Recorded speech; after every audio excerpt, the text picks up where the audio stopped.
Grabe itong Naruto, sobrang tagal na nito guys. Naalala ko nung napanood ko to, episode 1 to 3 pa lang guys. Maganda yung kwento. Na-addict talaga ako. Kaya kinopya ko yung episode nung mga hindi ko pa nakopya. Dun sa kaibigan ko guys, so pinakopya naman niya. Pinahiram niya mismo yung buong artist. Kaya magdamag ako nanood nun. Tapos pumasok ko sa school, pinapanood din pala nila. Kaya nagkukwentuhan kami pag vacant na guys, lalo na pag nakatambay kami sa lobby kung anong mga episode na sila. Kaya kung gusto nyo rin ito guys, ayan mag-draw na kayo mga lods. Meron tayo ngayong secret statue at saka loading effects. Ito yung mga secret statues natin guys oh. Ayan, meron tayong secret statue ni Sasuke, Naruto, Sakura, at Kakashi. Tapos meron din tayong secret statue nito, si Kamakichi. Ayan, meron tayong mga spawn, attack, destroy, interact.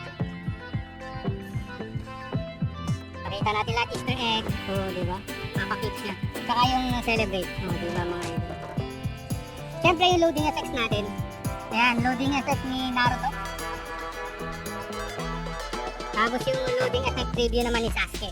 Ayan, baka gusto nyo kunin, i-draw nyo na habang maaga pa. Maganda mga lods. Ayan, meron pa tayong 25 days and 18 hours pa mga idols. Ito yung prize pool. Tapos dito mapupunta yung draw record nyo guys.